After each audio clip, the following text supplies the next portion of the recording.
I'm Lynda Kinkade, welcome back. The city of Mariupol is now in Russian hands, and so are many of the former defenders of the Azovstal steel plant. A Russian-backed separatist leader in Donetsk says they're readying a tribunal for the Ukrainian soldiers who surrendered at the plant.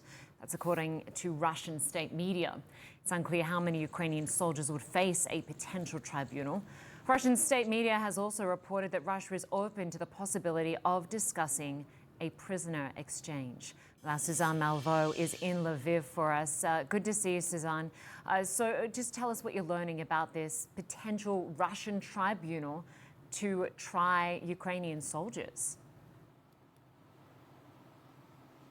Well, it is certainly something that those who are waiting patiently and watching what is happening with those Ukrainian military who are now in the hands of the Russians, they hope that there is some sort of prison swap, that the deputy foreign minister on Russia's side is serious about this, but they do have their doubts. We heard from President Zelensky really threatening the Russians over the weekend, saying that if the people are destroyed in Azovstal, there will never be any kind of discussion or negotiation.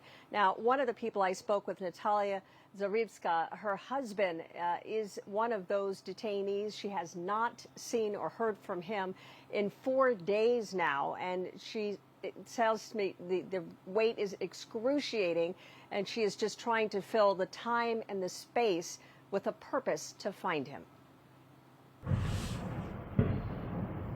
As Russia pummeled the Mariupol steel plant with overwhelming firepower, Natalia Zarivska could only watch and pray for her husband Bohdan inside. But Bohdan, a Ukrainian soldier, was able to update Natalia almost daily, she says, chronicling the worsening conditions. He described the situation like the real hell, because people had no legs, no hands, and no medicine. Weeks in, photos revealed Bohdan was jaundiced and had dropped weight. He lost weight, approximately 20 kilos. But he has a very strong spirit.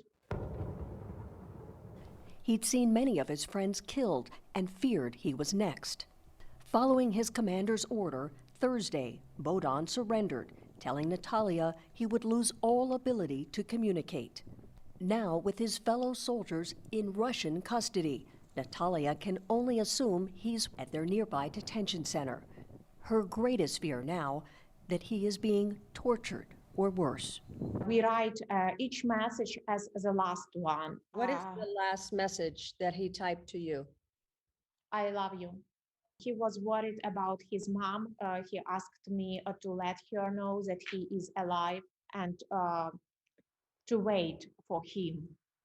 Natalia believes Bohdan will give everything to stay alive, motivated by their shared desire to someday create a family. And this idea helps me to be strong. But the pain of not knowing is excruciating, the weight heavy, as Russia's attacks carry on.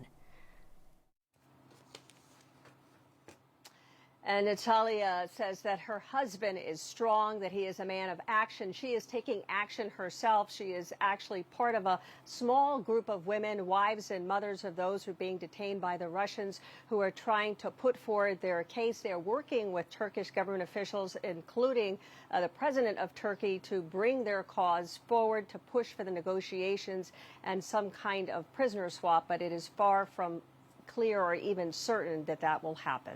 Lynda. Yeah, certainly a long time to wait. And I have to ask you, Suzanne, one Russian soldier who took a calculated risk to quit Putin's war has spoken to CNN. What can you tell us?